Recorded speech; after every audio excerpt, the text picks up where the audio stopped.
Good morning, everyone. It's the 23rd of July, Tuesday, 2019, with Proclamation News and Gatherence, Professor Johnson.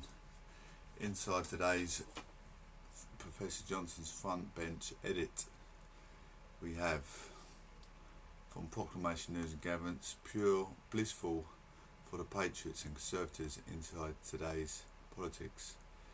Its appearance as prolongedly awaited for new Conservative Prime Minister.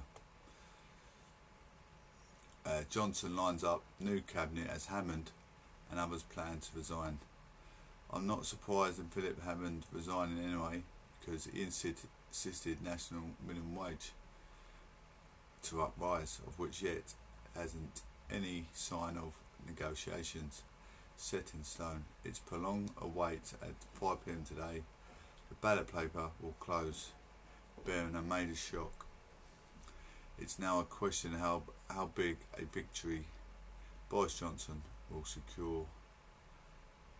Usually, when a new Prime Minister enters Downing Street, they do so with a fair amount of goodwill and time to try and hit the ground running. Not so with Johnson.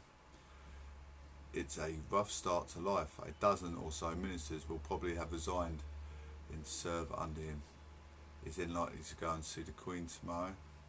His cabinet selection, meanwhile, will be critical.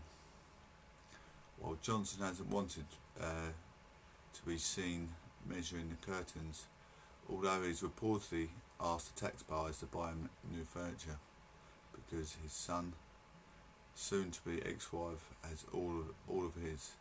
A transition team has been working quietly in the background to make sure he's ready to go tomorrow.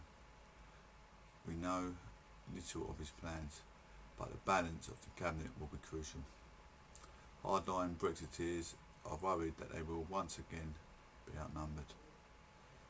But whatever the precise balance, it's unlikely to be a happy one. But what if, come October, Johnson will either deliver a hard Brexit or for no deal or round back on his biggest promise, that pretty much guarantees resignations in autumn. Brexit to happen, we just need to add a little elbow grease. Johnson is of course adamant that he still wants a deal in his column today.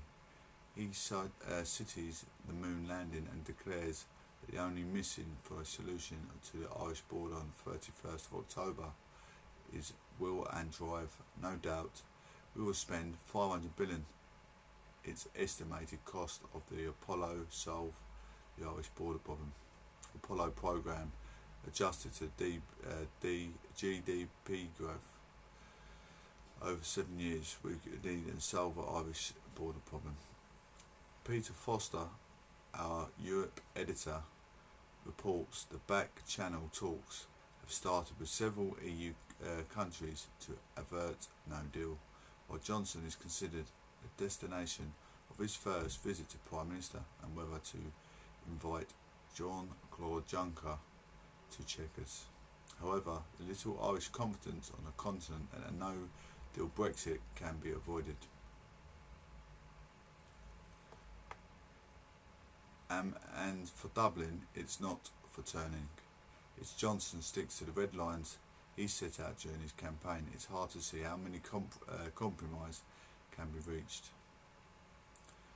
In the meantime, Europe is bracing hard, with the Times reporting that the European Commission is preparing to a multi-billion pound aid package to help Dublin cope.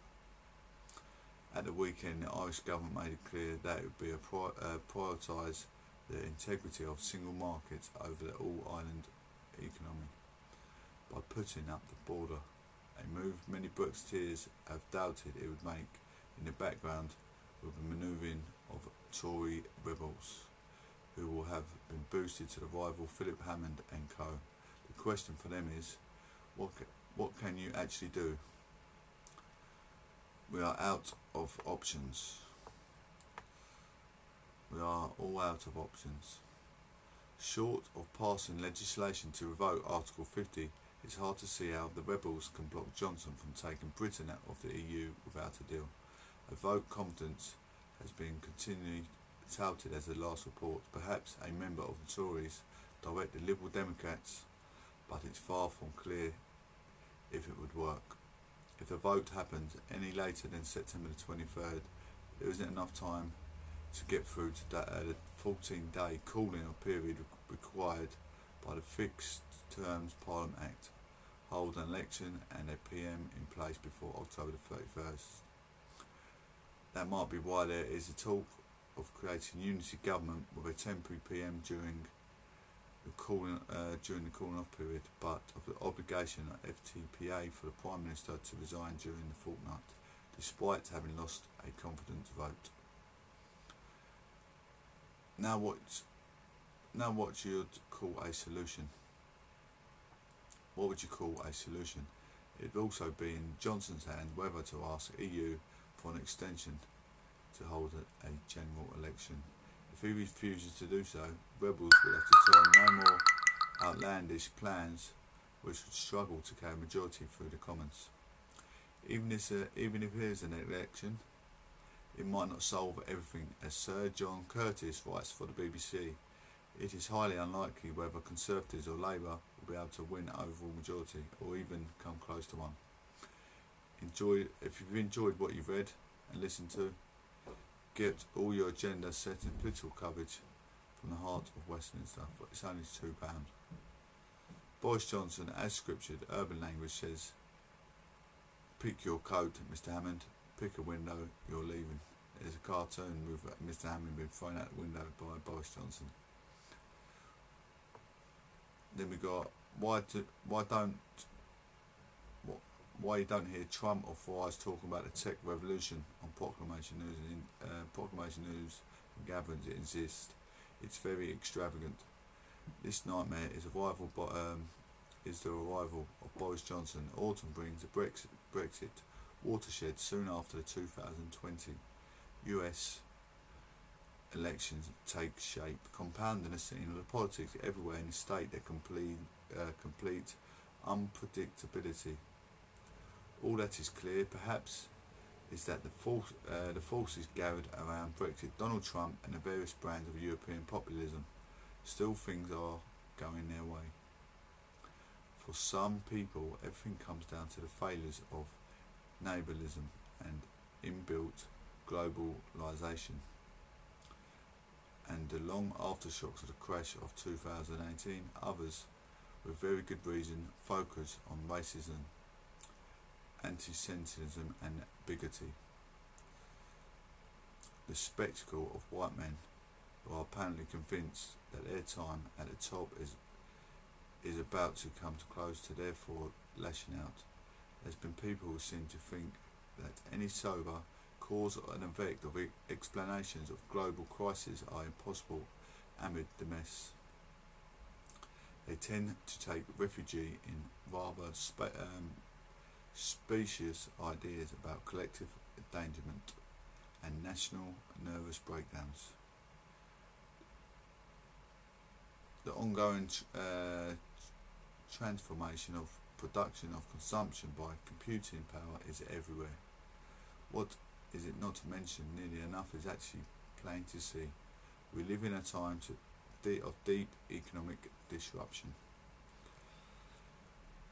The ongoing transformation of production and consumption by computing power is everywhere, in a loud outtown and city centres, and a labour market that seems to be increasingly divided between tech literate. Are you tech literate? Yes, I am. That's why I'm reading out my scripture. University educated people at the top, and those pushed down into work based, insecure, poorly paid. Digital innovation is not separate from the integral of the offshoring of jobs. Technology allows companies to oversee production from a distance and coordinate massively complicated modern supply chains. These things from the basic facts of our age. Lots of political phenomena have to be understood accordingly. understood accordingly. This is the basic argument of a book I've lost in the last 10 days, A Technology Trap, by the Swedish-German economist and historian Carl Benedict Frey. His basis is the phase of the 20th century is turning out to be like the early 19th, in the sense that technology is causing a great crisis of status, security and trust in institutions. Back then, the stereotypical dissenter was a skilled weaver in a newly industrialising area of England, horrified by rival of mechanised mills and rightly fearing a collapse in esteem and earnings. Now a global storm centres on similarly angry people, men very often in such US states and Ohio in America. Not very manufacturing town voted for Trump. Frey writes, but electrical districts specialise in industries that have invested heavily in automation overwhelmingly did. He points out these places who stole sway for the old socio-economic middle, emphasising everyone from machine operators to mortgage underwriters have been shrinking away for the last 3 decades, and to lose a once secure job in the circumstances is to surrender any chance of comparable stability.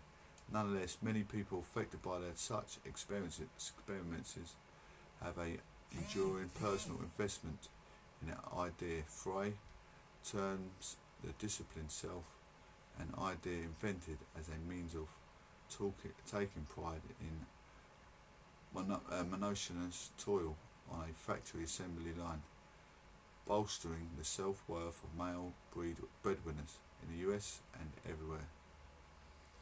The myth was long ago rationalised by such things as the exclusion from the trade unions of people of colour, and the idea rooted a mess of racist beliefs swirled around slavery and the empire, where the work ethic is somehow a white preserve. It is here the basic prejudice and a crisis of economic status fused together, something exemplified, I like that word, exemplified, when Trump told last week, already in famous rally in North Carolina, the back of a congresswoman. Ilhan Omar looks down the contempt on a hard-working American people, as he well knows, maybe wondering if we'll soon be doing any work, therefore looking for a scapegoat. On the face of it, Britain may not fit as snugly into the picture of technological transformation feeding political and moral breakdown. So far, this country's levels manufacturing automation have lagged behind those of many other countries. The politicians hold up a supposedly low levels of unemployment, a proof if there is a storm. We are still riding it out, but we, through the story, tell about the links between a new industrial revolution and the rising levels of resentment and rage. I'm going to give you a little story of my biography now. It's quite peculiar. So we've got my problematic, simple life biography by Wisdomology of Professor Johnson. Justin Johnson, 1983. I was born, age 35. I was born and raised in Essex and Clacton-on-Sea. So it's Professor Johnson, babyhood. We're going to get into the story. All my life I've been growing up from a young age, as we all do. I remember becoming not the most loved child, but regardless, I found myself, although not becoming the so-called love child, a very peculiar, flamboyant child. Very independent. I hated noise, arguments my mum and dad and sister had. I found myself always to blame for many tragedies that happened throughout my kidulthood and growing up via my older sister's incidents. She's a wonderful woman, my sister, don't get me wrong. I found myself always to blame for many tragedies that happened via my older sister's incidents. She's a wonderful, she's wonderful and don't rent. She was raised in a little town, flat in Clacton-on-Sea in Lees Road. She made me slide down from the window ledge of the three-seater sofa when I was around 3 years of age in 1986. Yep, I could barely walk or talk back then. Bang, crash, wallop. She fell back into the window and smashed it. I could barely walk, let alone smash a window. Guess whom was to blame? It's times like this when you begin to realise flamboyant is not a great gifted attitude to outset to have towards today's modern world. She's becoming very cunning and optimistic. She's set out to destroy me. Jamie Rebecca Johnson. The beautiful, smart daughter, sister. How could she do anything so wrong in life? Don't get me wrong, I love her with all my heart. We talk daily, sometimes weekly. She's a great mother of her two children, my niece Elsie and nephew Bailey. Always making sure they don't go about like every other mother has dreamed of. To bring their children up in a life that's full of treats and gifts. They're out in Australia at the moment having a lovely time. My upbringing wasn't the worst, but quite frankly wasn't the best neither. I was taught the hard way, of which I believe has made me how I am today. And as a young fellow pup, I enjoyed sport, i.e. football and athletics, and also video games. I was brought up to prevail against our community of corruption, to be guided away from troublesome kids and gangs. But for some strange reason, it began to find me. Starting from the age of 17, I found women and put football career aside and gained a girlfriend. Like no other, I always sought independence so I could reconcile my habilitations of the highest equity. No, it didn't quite go to plan. It's when you start to realise you put a strain in life and control a forbearance becomes to your mind set and goals. Throughout my whole entire upbringing in today's society, you learn the best comes out of you when you're independent. Back in 2004, I got into a relationship for 15 years. We had kids, got married in 2017, then that day of troublesome elapsed and progressed into independent again. Being single from the odd day here, well, being single from that day, it was a provocation that came to task to get me where I am today. But becoming more flamboyant and optimistic, I solved the problematic. I sit here today with a business development which, with its teleological, thoughtful process of both Proclamation news and Gatherence and artwork, which are subscribed on Castbox and YouTube. I'm not going to do any more artworks on Castbox. It went terribly wrong. I was trying to talk and paint at the same time. It doesn't work. A year ago today, I was a slave in Casbah Hotel. That's when I began to realise my body is taking its toll via sport and secondary Raynaud's disease phenomenon. Don't get me wrong, it's a job and a very nice consumers. The restaurant and hotel was amazing. I knew I had more in life to give, having intellect of history, geography and both media studies. So my task is now to build social media platforms, gain followers and both listeners.